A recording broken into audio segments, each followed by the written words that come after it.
Hi guys, Dave's here. Well, today I'm not going to do no project. I want to tell you a story. I found these papers right here when I was going through some of the stuff at the house this weekend.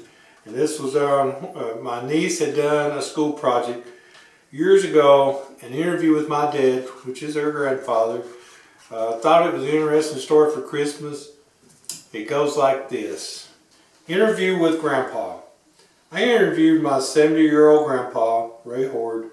He was born in Whitesburg, Tennessee, and moved to Hawkins County when he was 3 years old. He had a total of 6 people in his family, mother, father, and 3 older brothers plus himself. His mom and dad had a farm in the Persia community of Hawkins County. They raised cows, chickens, and hogs. They grew strawberries, watermelons, and other garden stuff. They lived in a little house with no running water or indoor plumbing. They didn't have Christmas decorations like we do today. They had sycamore boughs, popcorn strings, and in 1946 or 47, they got lights on the tree for the first time. The sycamore boughs are the seeds of the tree, and they would wrap tin foil around cigarette packs, or from old cigarette packs or chewing gum wrappers onto them to make ornaments. They made some popcorn and threaded them together with a needle to hang on the tree for garland. They used cedar trees for the Christmas tree, not store-bought like we do today. Either my grandpa or one of his brothers would cut down the tree. He doesn't remember when they decorated it or if it was a specific day. He just remembered that they did decorate it. The menu on Christmas Day was chicken, country ham, homemade biscuits and gravy, plus vegetables, and even a cake on Christmas Day for his family. They had the whole family together for Christmas, except one year when his brother Clyde was in World War II. They listened to the radio at that time, and other times since there was no TV in his house, to find out news about the war. Play Pretty was another name for a toy back then. Most people don't use that name anymore, but my grandpa still does. My grandpa's Play Pretties he got for Christmas were mostly spinning tops, toy motorcycles, and little toy cars. He liked to get clothes for Christmas too, especially socks. That's weird because now if a kid got some clothes for Christmas, they'd probably get mad at you. They also had a stocking. The stockings usually had apples, oranges, nuts, and hard candies in them.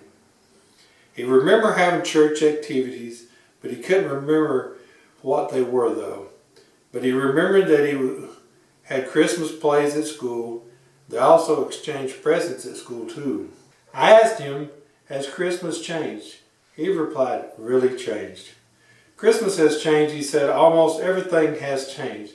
Instead of opening presents on Christmas Day, the whole family, including me, get together on Christmas Eve now. Open presents starting with the youngest. We now open presents one at a time so we can videotape each other. We no longer cut down a Christmas tree anymore. It's store-bought. No more popcorn strings, no more sycamore balls. It's all store-bought these days. So as you can see, his Christmas did really change.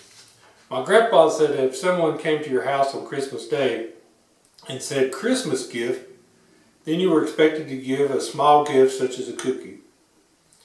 Now if you went to somebody's house and did that, they'd probably look at you funny. My grandpa still believes in Santa Claus, only because he still gets Christmas presents. My grandpa is such a jokester. I like interviewing my grandpa. It teaches the old people are full of information. I learned a ton of new stuff, how to make sycamore balls, about the popcorn strings, and what a Christmas gift was. I really like giving the interview. I never knew my grandpa could be so interesting. Little did she know at that time we would lose him 3 years later. So talk to your elders. You might find out something interesting facts and stories. Talk to them before they're gone. Tell them that you love them. I wish I'd have done this to my grandfather. I wish we'd had a project in school for this because I would love to know some information about that now. I hope everyone has a Merry Christmas and always thanks for watching guys. God bless.